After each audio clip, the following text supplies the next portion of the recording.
Hi everybody, welcome to the latest of our GAA coach webinars. Tonight's session is being delivered by Dr. Damien Young of Tipperary, LIT and Setanta College.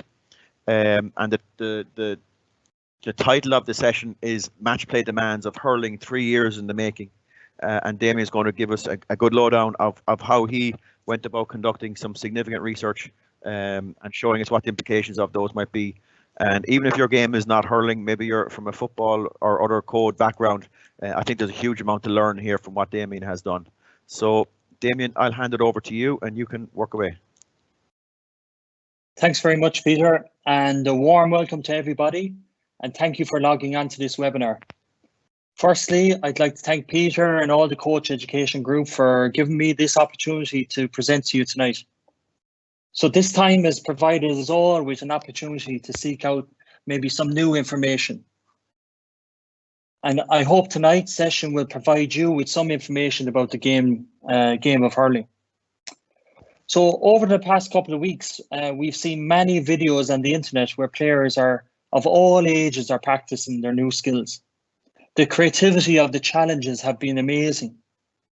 So let me take you back to a challenge that you all experienced at some stage, preparing for an exam. For example, the Leaving Cert. I wonder, can you remember it? Remember trying to cover all the material for a particular exam. There always seemed to be more content than possible to cover. You probably narrowed down the topics that you studied and banked on certain questions coming up. Remember walking into the exam hall, sitting down and waiting until you're allowed to turn over the page to reveal those questions.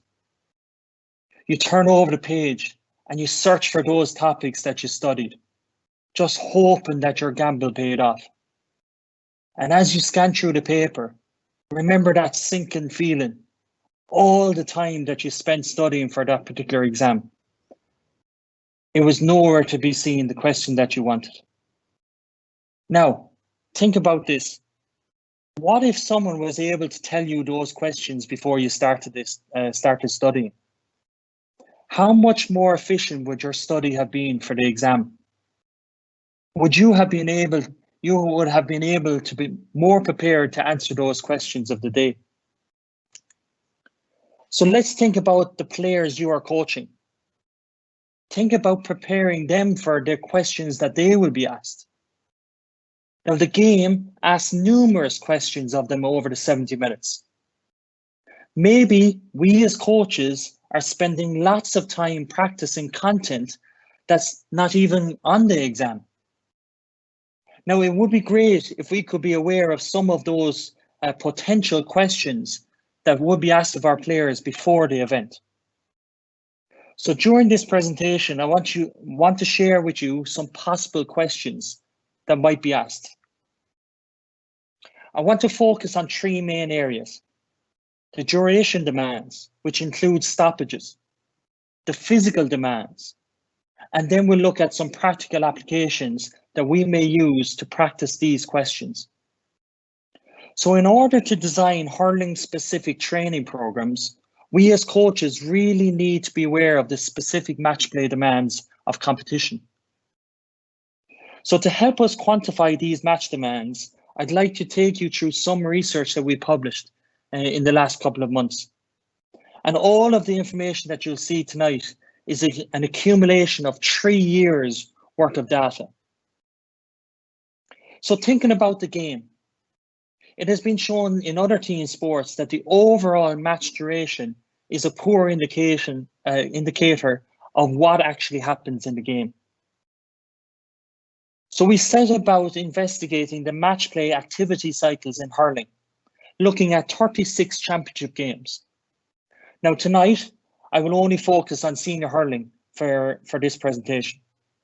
So the following variables were assessed: the overall match duration, the duration and number of ball in play cycles and ball out of play cycles, the individual duration and number of ball in play and ball out of play cycles, the frequency of ball in play and ball out of play, the number and duration of stoppages. So what did the results tell us?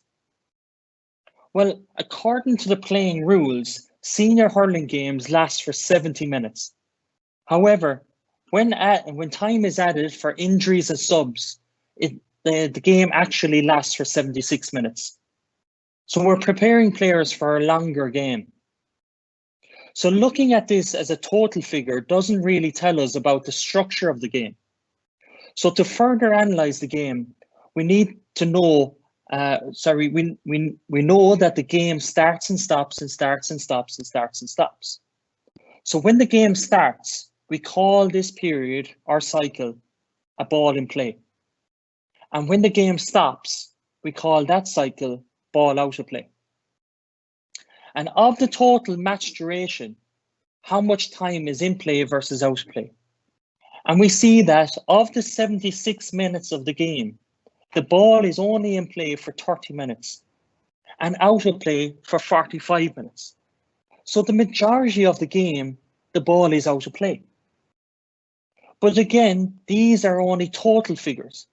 We need to break them down and further make sense of them. Have a look at the graph on the top of the screen. This shows the structure of the game. And this is the first 8 minutes of a championship match. For example, the referee throws in the ball and there's 13 seconds of play. Then the ball is out of play for 24 seconds, 8 seconds in play, out of play for 37 seconds. And this cycle of seesaw action continues until half time. There's a break for half time and then it's repeated in the second half. So the total ball in play and ball out of play time is made up of shorter activity cycles. So the game of hurling is constantly starting and stopping. It is not continuous. So providing players with continuous long activities and training may not be preparing them effectively for the 15-a-side game. So I wanted to check the frequency of these cycles. How many were short or long? So I looked at 3,000 ball in play cycles and 3,000 ball out of play cycles and categorized each one of those into 5 different time cycles. Under 15 seconds, 15 to 30 seconds, 31 to 45 seconds, 46 to 60 and over 60. So this would allow us to see if there was a pattern exist in a typical game. So this is what we found. On average, in each game, there are 36 ball in play and 22 ball in play cycles under 15 seconds. There was 35 and 32 ball in play and ball out plays respectively in the 16 to 30 second category. Now we notice that the number of cycles fall off then as the time increases, but more so for ball in play versus ball out of play. So let's focus in on the graph in the bottom, and looking at the left-hand side of the graph, we see that 80% of the ball in play and ball out of play cycles occur under 30 seconds. This emphasizes the game is starting and stopping very frequently. So players need to be ready to perform their activity with short bursts of activity and then recover and then go again. So this ball out of play time is not really a negative thing. It allows the players to perform at high intensity when the ball is in play. Now, as we move across to the right of the graph, we see that the cycles there are cycles that last 46 to 60 and over 60 seconds. Now, I know they're less frequent, but they actually do occur, and players need to be ready for them. So let's think about the movement or the moments, what makes the game to stop. So there are 5 stoppages. The referee throws in stops the game, which results in a throw-in. Free attempted, which is a free that results in the ball going into the goals or over the bar or wide. There's a free which is taken but stays in play. The ball goes over the sideline and results in a sideline being taken. And then finally in the middle, we see a shot at goal. And this can be a goal or point or a wide. And then the ball goes over the ball goes over the end line for a wide, and the goalkeeper pucks out the ball. So detailing these stoppages in the game of hurling gives us, as coaches, information about the structure of the game. This information shows how the game stops, but also, more importantly for us, how the game restarts. So for a moment, I have two questions for you. Which stoppage happens the most of these 5? And which one takes the longest?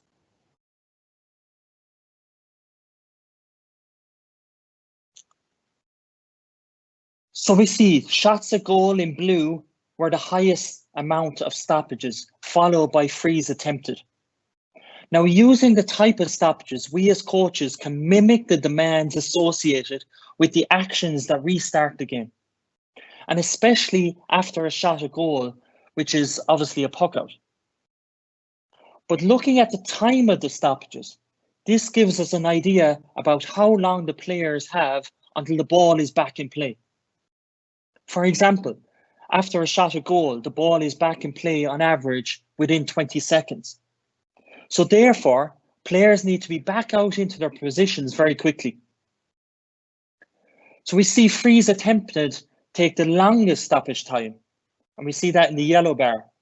And this is where the free is given, it's taken, and goes over the bar or goes wide, and then the goalkeeper restarts play. So this on average takes about 60 seconds. Now the free action itself takes less than this. So recreating the time around frees can help free takers mimic the time that they will be given in the game. For a moment, let's think about our training sessions. Do they involve activities that challenge the players to score? Because this happens on average 46 times for your team in a game. But in contrast to that, it is also happening 46 times for the opposition team. So are your activities preparing players to prevent scores as well? So a couple of points for our notes so far. Hurling is a stop-start game. We must consider our training activities, are they continuous or are they stop-start in nature? We know that 80% of the ball in play and ball out of play cycles are under 30 seconds. So short bursts of activity followed by short periods of ball out of play. Now there are also longer ones, so they need to be ready for those as well. And we see that around the stoppages that shots at goal are the most frequent stoppage type. So we need to practice shooting and also practice our restarts. Now remember that on average that the ball is back in play in 20 seconds. So moving on to the physical demands. When we know that hurling can be described as this random chaotic invasion type game, the technical skills of the game require high levels of coordination. The ball can travel large distances from one end of the field to another very quickly. The players can be engaged in the activity very, very quickly and quite suddenly. So the conditioning of players should rely on evidence-based research that quantifies these match play demands so that our players can carry out these skills and these components of the game. So thinking of our players, they're all under severe time constraints, having to balance work and training and family. So we need to really maximize the time we spend with them. However, if we don't know what happens in the game, we cannot be specific in the preparation of these players for those demands. So I want to share with you now some of those demands that we now know about the game of hurling. So the first set of results come from a study that investigated the match play temporal and position-specific physical and physiological demands of senior hurlers. And within this study, there were 18 games used in the National Hurling League and Championship. And the variables that we investigated included total distance. So this is the total amount of work or volume of running or walking that they performed over the duration of the game. The relative distance is the distance divided by the time, the total distance. The distance covered at each of the 5 different speed zones: the peak speed, the number of sprints, and the mean length of sprint. So here we see a typical GPS activity graph from a player's movement in the first half. We see the time along the bottom and the speed of movement in meters per second on the side. Now, in the blue lines, if you concentrate on the blue lines, every line that is going up is an increase in speed, and every line that is going down is a decrease in speed. So to quantify the distance covered at each speed, we use 5 different speed zones. We separated it into walking, jogging, running, high-speed running, and sprinting. So, in a 70-minute game, hurlers cover on average a total distance of 7,800 meters. Now, this is slightly lower than what was found in Gaelic football, where they were shown to cover 8,600 meters. Now, in hurling, this is averaged out over the 70 minutes, which is 109 meters every minute. Now, within the game, players reached maximum speeds of an average 8.4 meters per second. But it's important for us as coaches to examine how these total figures were accumulated. So we see that the total distance covered is broken down into 5 different speed zones: walking, jogging, running, high-speed running, and sprinting. We notice that there is a drop-off in the distance covered as the speed increases. Now, this is quite common across all team sports, where the lowest distance is covered at the highest speed zone. Now, we must take note that this distance is accumulated from many different entries into each zone, and that the distance is covered at a speed not for any particular length of time. Take, for instance, the distance covered within the red box. This all adds up to the distance covered walking. Now, we see the distance covered sprinting is also a total figure. And in the game, they cover on average 415 meters sprinting. Now, this is made up of an average of 22 sprints over an average 19 meters. And players recorded a peak speed of 8.4 meters per second. But remember that this peak speed may only have occurred once in a game. So in order to quantify the positional differences, positions were put into lines on the field. So for example, the full back line, half back line, midfield, half forward, and full forward. So here we see the breakdown of the total distance, the high speed running, and sprint distance across all 5 positions. So we see the first column on the left-hand side is total distance. And this ranges from the lowest being in the full forward line to the highest in midfield. The total distance differs between positions, with the middle 3 positions, which are highlighted in blue, covering the most distance compared to the full back line and half back or full forward line. Now, a similar trend if we look at the center column with high speed running. Full forwards cover the least distance, but this time the halfbacks cover the most running. Now again, the middle 3 positions outperform the fullbacks and full forwards. However, as we move over to the right-hand column, as the intensity increases to sprinting, there are no differences between positions. And this is also evident in the number of sprints. The value of sprinting is really important across all positions, where players must sprint to the ball to attempt maybe to gain possession or chase an opponent. It's important to remember that these total figures are an accumulation from many different entries. Now, assessing the differences between halves, we see that there was a drop-off in total distance, high-speed running, and sprint distance from the first to the second half. Now, although it is significant, the practical drop-off between halves is on average 91 meters less total distance in the second half, 47 meters less high-speed running, and 16 meters less sprint distance. And there was one less sprint in the second half. And we noticed that the peak speed was similar in both halves. So overall, hurlers need to be conditioned to repeat them similar running demands in each half. So what do we now know so far? Well, players cover on average 7,800 meters, which is broken down across 5 different zones. And the distance covered reduces as the speed increases. The total sprint distance was 415 meters, which is broken into 22 sprints. So for our notes for our training sessions, we need to think about performing 22 sprints, reaching peak speeds of at least 8.4 meters per second, performing extra total distance in high-speed running for the middle 3 positions. And everyone can perform sprint training together. Between halves, there was a minimal drop-off in total distance, high-speed running, and sprint distance in the second half. Now, if we only look at sprint distance as a total figure, it doesn't provide enough information about the high-intensity physical demands of our sport.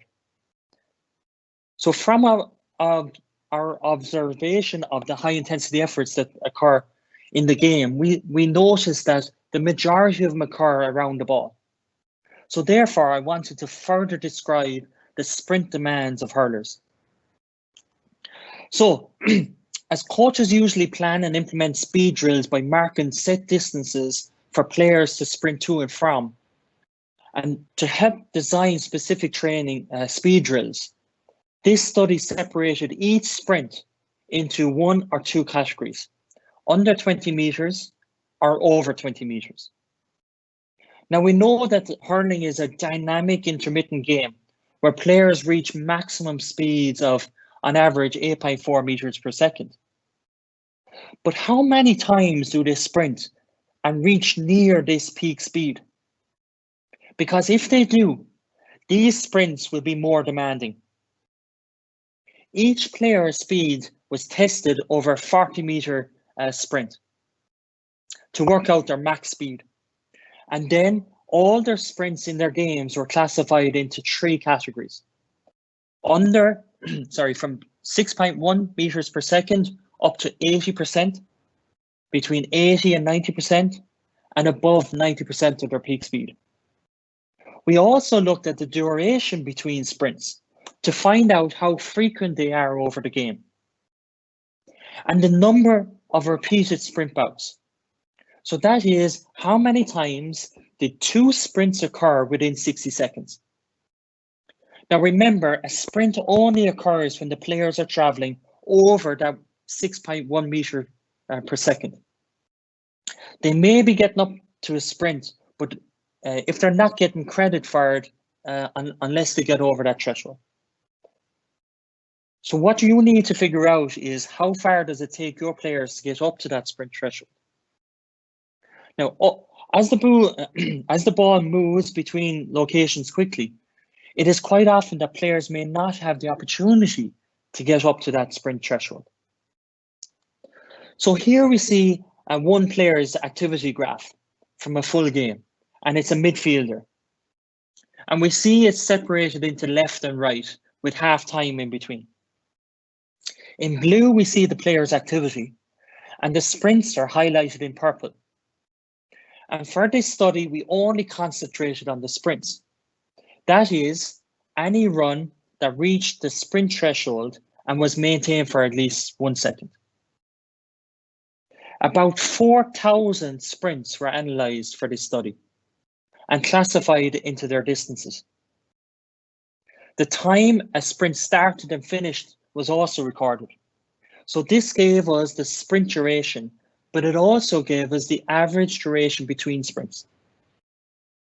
The peak speed of each sprint was identified and placed into 1 of 3 categories. 6.1 meters per second to 80% of the player's peak speed, between 80 and 90, and above 90. So what did we find?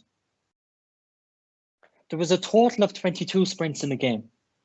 The majority of sprints occur under 20 meters with 14 and over 20 meters with 8. So when setting up our sprinting activities, we should include mainly sprints practices under 20 meters, but also include sprints lasting over 20 meters so that the players are ready for them. The shortest distance that was found was 7 meters. Up to the longest distance was 33 meters. Now remember that it's 20 meters after they hit that sprint threshold. So it's longer if players are starting their sprints from a standing start. So being specific to sprint demands of hurling, players should be able to perform sprints of various lengths up to 33 meters because players are required to decrease their speed after this. The average duration between sprints was 208 seconds. So we see from the players' graph that the sprints can be grouped together and also they can be spread out. There was on average 5 repeated sprints bouts in a game. So that is, on 5 occasions, there was 2 sprints within that 60-second period. So we wanted to find out how many times that players sprint near their peak speed in a game. So we used the 3 different categories. So when we break down the intensity of sprints, the highest number of sprints occurred from 6.1 meters per second up to 80% of the player's max speed. The players perform on average 8 sprints between 80 and 90% of their peak speed. And on average, players sprint up near their peak speed 3 times in a game. The results emphasize the importance of the player's ability to sprint of varying speeds during match play. As they sprint maybe to support their teammate in possession or to create space, or maybe to receive a pass or to chase an opponent when they're in possession. So we need to set up sprint practices with distances long enough so players can reach over that 90% of their speed, especially if they're starting from a standing start. So the positions were separated like before into 5 positional lines. The metrics are analysed, included the numbers of sprints, the number of sprints under and over 20 meters, the peak speed, the number of sprints under 80, between 80 and 90, the duration between sprints, and the number of sprints between the number of repeated sprint bouts. And what we found was that there was no difference between any positions for any of the 6 metrics. So therefore, when we're setting up sprint training practices, all positions can train together. Now remember, if we're doing integrated conditioning, maybe with the skills coach, or maybe some tactical coaching or small set of games, we must ensure that all players are reaching the same amount of sprints. So here we see an example of sprints performed by 3 positions over the full game. And all examples are from the same game. We see that all positions experience various lengths of sprints, from short to long. Now remember back that we had 14 sprints under the 20 meters and 8 sprints over the 20 meters on average. Now notice that some of them involve a curved run, where players may be trying to get away from an opponent and take on their man, or maybe chase an opponent. Now the location of the sprints tend to be where the positions are located on the field. The half back line and half forward line players perform sprints going towards the goals, but also away from the goals in each half. And the player and midfielder sprints are located around the middle of the field. And the majority in this case were heading towards the sidelines. Now remember that this is only a picture of the physical demands. So we must consider the technical and tactical situations that are happening so that players have a purpose to perform their sprints. So integrating sprints practice into skill activities and small-sided games are necessary so that players get used to deciding where to sprint. The majority of sprint efforts occur around the ball, so using the ball in practice will help with this decision-making process. An interesting finding when we looked at the difference between playing halves was across all metrics that there was a minimal drop-off. 2 less sprints than the total number of sprints, 1 under and 1 over 20 meters. One of those sprints was under 80% and one of those between 80 and 90%. There were 16 more seconds between sprints in the second half, and there was 1 less repeated sprint bout in the second half. So hurlers need to be able to perform similar sprint demands in each half. So if we look at sprints in the activity graph, we can see that their sprints are at the start of the game, up against midfield, up against half-time, after half-time, and spread right across the second half.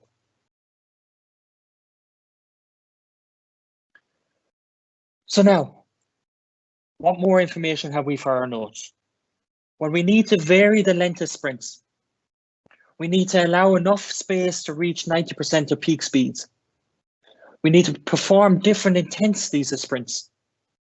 We need to think about varying the direction of sprints. Repeated sprints are rare, but they do happen. Between positions, there are various directions of sprints. So going back to the activity graph, and we concentrate on that 20-minute period between sprints in the first half. Now, if we only focus on sprints, we might be missing out on other demanding activity. So if we assess this period for changes in speed at 3 meters per second, we see in the top graph that there are 9 accelerations. Now you can see these by the green lines. And there's 10 decelerations marked by the orange lines. Now, for a moment, I want you to have a look at the top graph. Look at these accelerations and decelerations, the orange and green lines. Do you notice anything about it?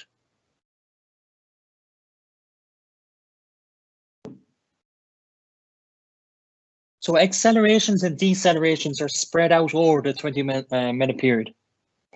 There is intense activity happening between the sprints. Now, did you notice that some accelerations and decelerations are standalone, while other accelerations after a deceleration? So players perform quick accelerations followed by quick decelerations, a quick acceleration and a slower deceleration, and perform quick decelerations on their own. Now, if we look at the blue activity graph on the bottom of the slide, there are far more changes in speed than captured at 3 meters per second. So if we look at changes in speed, so the accelerations and decelerations at 2 meters per second, and we include high speed running distance, a metric that is referred to as high metabolic load. And we see that it's on the bottom of the graph, it's indicated in the red lines, that the player is engaged in far more activity. So therefore, using this metric of accelerations and decelerations and high speed running can give us more information about the demands of hurling. So hurlers are challenged to change speed frequently by accelerating and decelerating throughout the game. So for a moment, let's think about our training sessions. Are players given the opportunity to change speed? So take, for example, a hurling possession type small-sided game. This can often lead to players performing a similar speed rather than the frequent changes in speed that we see in this competitive matches. They seem to be often at a constant low speed. Now, everything that we looked at up to now was averaged out over the full duration of the game, either 70 minutes or 35 minutes for half. If this is the case, there are some periods within the game that are more demanding than others. So to investigate this, we looked at the maximum intensity periods, or the worst case scenarios in hurling. So basically, what is the worst minute that can happen? And what does that look like? So the maximum running intensities during elite hurling investigated the total distance, high speed running, and sprint distance per minute. And these were assessed over the full game and per position. So over 22 championship games, the maximum 1 minute up to 10-minute periods were assessed using a rolling average method. Now, if we remember back that the total distance covered per minute was 109 meters. Now, this is seen in the top graph, indicated by the black bars. 109 meters every minute, average out over the 70 minutes. The maximum 1 minute period is actually 184 meters per minute. And the meters covered per minute reduces as the duration increases from 2 to 3 to 4, right up to 10 minutes per minute. Likewise, if we look at the bottom of the slide, the yellow bars represent the average high-speed running distance per minute, which is 12 meters per minute. And the blue bars represent the sprint distance per minute, which is 8 meters per minute. And this is again averaged out over the 70 minutes. However, the maximum 1 minute period for high-speed running is actually 54 meters per minute. And for sprint distance, it is 42 meters per minute. Now, interestingly, these maximum intensity periods can occur in either half. So if our conditioning sessions are based only on the average data, we might be underpreparing players for these worst case scenarios. Now, remember that these are only 1 minute in duration, but they do occur and players need to be ready for them. So when we looked at the maximum intensity periods per position, we found that fullbacks and full forwards performed the lowest maximum total distance and high speed running compared to the middle three positions. But when we look at the sprint distance, there was no difference in 1 minute and 2 minute maximum intensity periods. So these results show that all players need to be able to complete the peak sprint distance intensity. So let's go back to the midfield player. His maximum intensity period happened in the 4th and 5th minute of the game. He covered, on average, 178 meters in the minute. And of that, 40 meters was high speed running and 40 meters was sprint distance. But if we look at the graph, we see that he also had 2 accelerations and 3 decelerations greater than 3 meters per second. So comparing this player to the midfielder in the study, well, those midfielders on average covered 194 meters total distance, 53 meters high speed running, and 43 meters of sprint distance. So with this data, we can design activities that produce these numbers so that players are ready for them when they occur in the game. So let's move on to the final part of the presentation, the practical applications. To review, we need to practice accelerations and decelerations together and separate, include maximum intensity scenarios. Similar maximum intensity periods occur for all positions, and we need to vary them across the session. So here are just some examples. So thinking about shots at goal are the most frequent stoppage type in hurling. We might create game scenarios like in a 4v4, a yellow player on the 65 with maybe a 2 meter lead on a defender.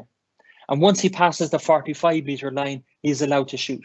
but before this, he can pass the ball to his other forwards and they can score. To change that, we might go to B and we add players to the scenario, making it more difficult to score and easier to defend. Moving across to C, that given that most of the ball in play cycles are under 30 seconds, you could limit the time that is available to score. And moving on to D, adding more difficulty, we can reduce the space that's available for players to move around in. So after the restart, after a shot at goal is obviously a puck out.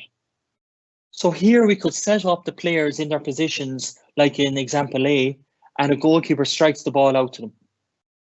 Now to adapt this, we can use the step model. So again, the space, reducing the space, increasing the space where the ball is struck into. Time, we can replicate the time associated with the restart, and on average it's 20 seconds. You may have a set routine for a task that players move around or move to gain possession of the ball. Equipment, you may use cones or markers to identify the area for the ball to move into. And finally, players. Increasing the number of players contesting for possession will make it more difficult, whereas limiting the players within that area will obviously increase the chance of winning possession. So trying to recreate that stop-start activity. In the top left-hand corner is a typical small-sided game, maybe a 40 by 40 meter area, and players keep possession of the ball. But this usually ends up with players performing similar low speeds, and they get used to living at that slow pace. So if we move on to B and we add goals at each end, players would have to focus on attacking and defending. And as they switch between attack and defense, they're more likely to change speed. Also, they're experiencing hurling specific decisions. For example, like where to run, where to move, when to run, who to pass to, who's going to pass to me. Now, moving to C, and when we focus on one goals at each end, it can often result in players playing narrow and down the middle. So we could introduce a kind of an American football type scoring zone where players strike the ball into their teammate in the zone. And moving on to D, we can include maybe a halfway line where the attacking team must get all their players into attacking half in order to score.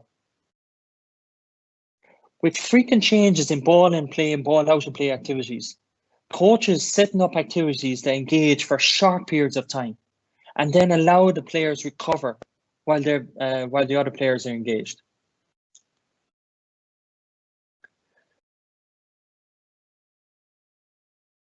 So when we think about sprinting, the size of the playing area will dramatically influence the number of the player's ability to sprint.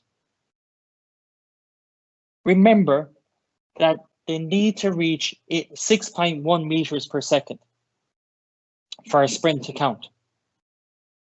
If the area is restricted like in A, well, players will be limited by the sidelines and also their opponents and will find it difficult to reach this sprint speed. So if we move on to B, increasing the playing area will allow players more opportunity to perform sprints. Moving to C, we play the same game, scoring in the goals, but this time we reduce the numbers in play. And after a set duration, those 4 players on the sideline can come into the play and 4 others leave. And this will give more space to sprint, maybe to get away from the opponents or to chase their opponents. And D, as players can strike the ball large distances, the ball might be traveling rather than the players. So we may have to add a rule in within the game that limits the striking. So players maybe hand pass the ball to each other or hand pass for a certain location of the field. So trying to recreate the maximum intensity periods.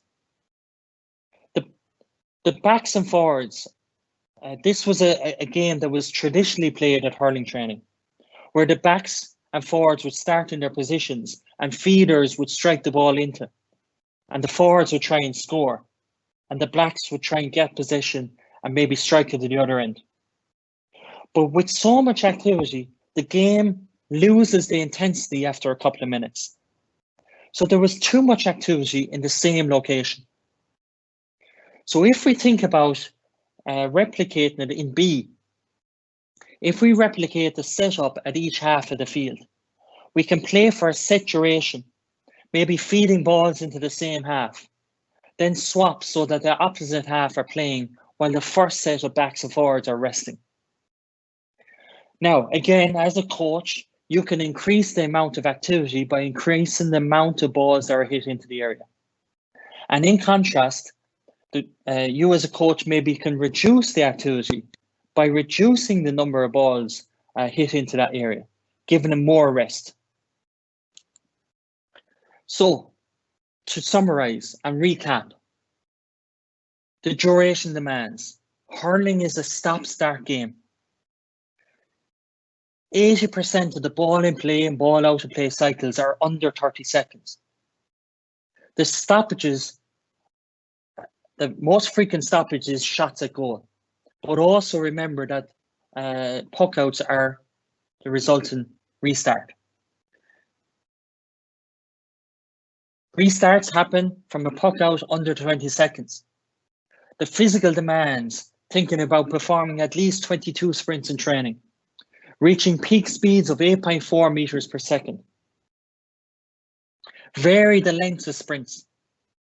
Allow enough space to reach 90% of max speed. Perform different intensities of sprints. Vary the direction of sprints. Repeated sprints are rare, but they do happen. Accelerations and decelerations together and also separately. And we need to include these maximum intensity periods or worst case scenarios in training.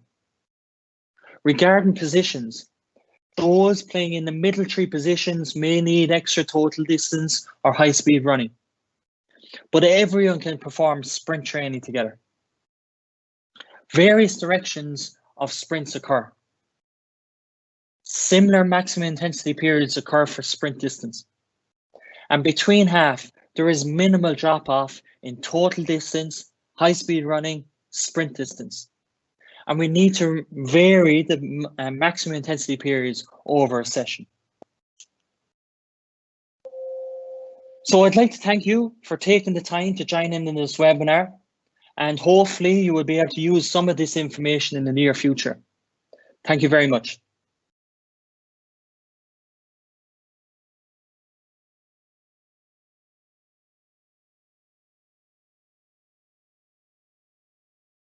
Thanks very much, Damien. We have time for maybe 10 or 15 minutes questions, if that's okay with you. That's good, yep. Some of the audience have been sending a number of questions. Some of them are long and detailed, but we'll try and get through as many as we can. Liam McQuirk here has a query.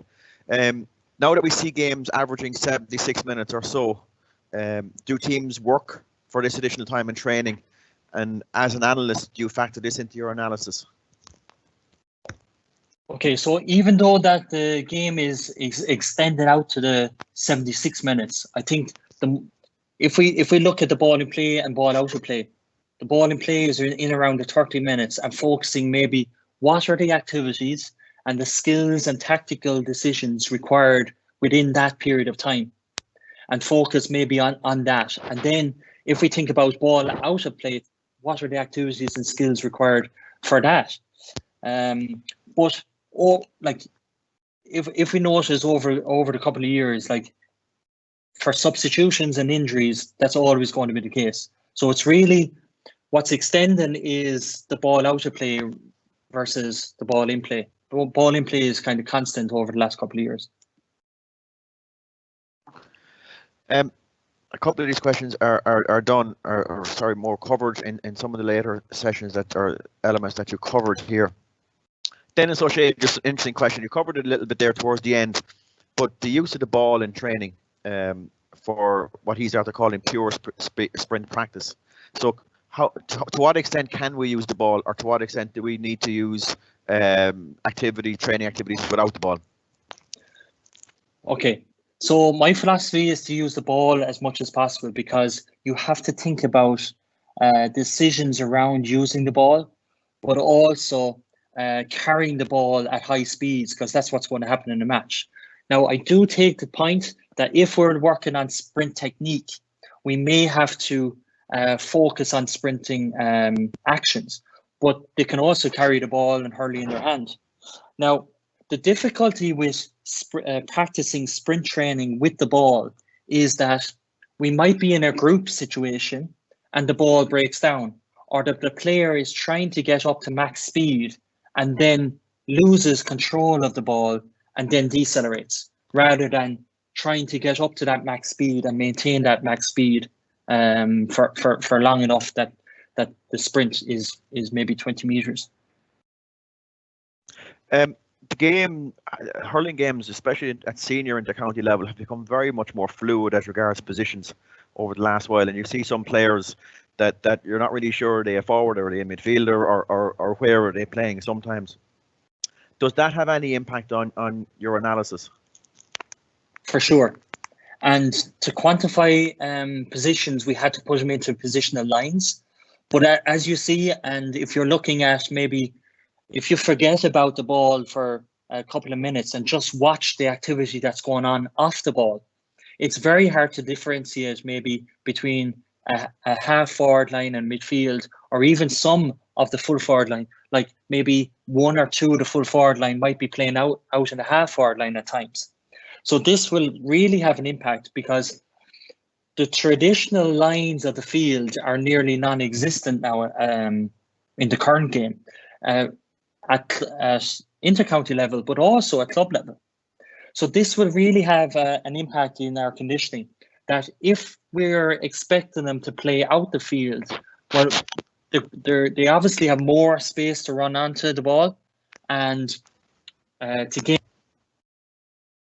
If they're attacking, they have more space to run towards the goal. So they need to be ready for that extra demands.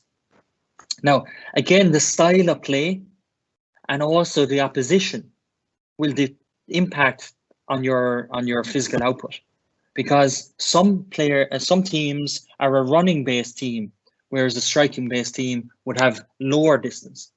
So the most distance is not always the best, because I would rather have my team fresher rather than trying to get up the numbers.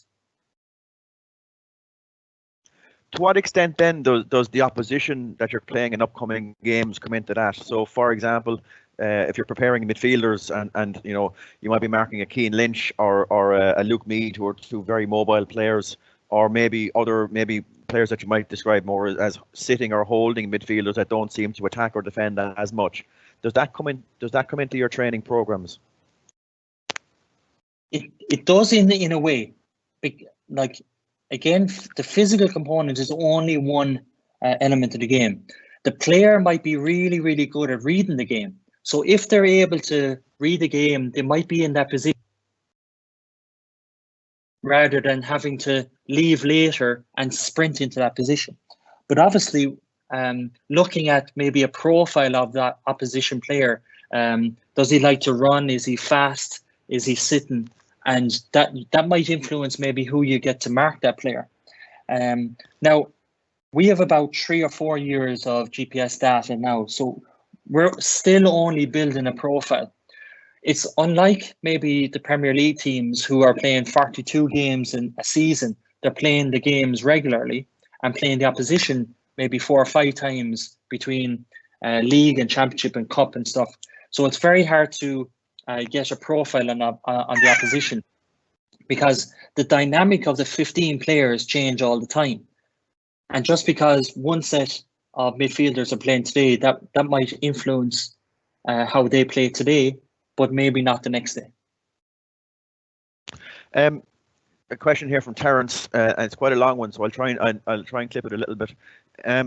these sprints can occur from jumping, twisting, turning, starting positions from with opposition and resistance from opponents and so on. What implications would you have for that for S&C coaches? Okay, so this goes back to right when we begin with our under sixes, and we think about our fundamental movement skills program. Now, we probably take it for granted that our teenagers and adults have come through this system and forget about doing our fundamental movement skills. But if our players have a foundation, a wider foundation and a deeper foundation of fundamental movement skills, like running, skipping, hopping, jumping, falling, getting up, they were more capable of adapting to the demands of the game. Now, think about hurling, football, camogie, ladies football is a contact sport. So you might want to run in a certain position or location. Well, the opponent might be stopping you doing that. So you have to use your body and your legs and your arms to change direction, slow down, start, and maybe jump, and then land and take off. So it's really a kind of a top up that we constantly need to be doing our fundamental movement skills. And that's where we can maximize our warm-ups. So do you know the warm-ups that we do that integrate fundamental movement skills, and they can also be done with the ball? You mentioned to me before, and just I'm thinking off the top of my head now. This is something that it just occurred to me from something we spoke about a number of years ago. I think it might have been Henry Shefflin in an All-Ireland final where he dominated the game. It might have been TJ Reid, but they only had a very, very minimal amount of time in possession. So you might just talk to us a little bit about the research that you have that shows both time on the ball and time out of possession, if you can. Yeah, so over a typical game, well, we know that there's 30 players on the field and there's only one ball, so we have to share the ball around. And on average, the players are going to have maybe between, depending on their positions, 8 to 14, maybe to 20 possessions, depending on who you are. And on average, you have 20 seconds in possession. Now, if we think about those 20 seconds or 25 seconds in possession, that's a total figure. And if we divide them out over that 8 to 15 possessions, that can be really limited amount of time in possession per possession. So not only do players get limited possession, they have limited time in possession. So that implication is really that players need to be so efficient when they get the ball. So therefore, when we're trying to recreate our game situations in training, we need to have players proficient so that when they gain possession, are they able to control and make good decisions, but also make good technical actions within a really limited amount of time. And that can be quite difficult. And the skill practice that we see even going on at the moment will obviously help that. But the context is important because although they're practicing at home now off the wall, the scenario and the environment around them is not what they will be experiencing in the game. And trying to manage that and trying to decide what skills to perform and when to perform them is just as important as the technical execution of them. Okay, we have an anonymous question here talking about deceleration. And to what extent or how do you go about putting or making players aware with the emphasis on deceleration as well as acceleration? Okay, so the typical thing in a sprint training session or a training session is that the coach will say, now lads, don't pull up because you might hurt yourself. And this is often the case, right? Now, that might be a case if they're not ready for decelerations. So again, if we think about it as a gears in the car, so acceleration is moving up through first, second, third, fourth, fifth, but deceleration is moving down through the gears. So maybe scenarios like chasing activities. So if I'm trying to chase you, Peter, and you have a meter start on me, that's really good for acceleration, because you are trying to get away from me and I'm trying to get away to catch you. But from deceleration point of view, well, we could maybe use the sidelines or the end lines as a marker to finish up, or have the ball there and we're accelerating into it, and next thing the ball has appeared and they have to decelerate quickly. So the more context that we give them, the better that they'll be able to do it. Because what we want them to do is that they're not thinking about accelerating and decelerating. Because if they're thinking about it, they're obviously not thinking about something else. So we want accelerations, decelerations, changes of direction automatic, so that they can use their processing power to think about the skill or the decision that they're going to be making.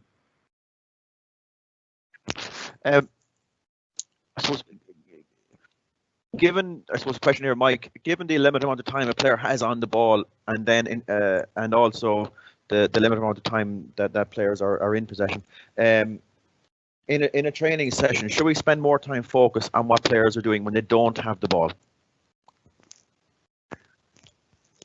Very good question, and you're right. A lot of our training sessions are ball related, and having more ball contacts and execution of the ball.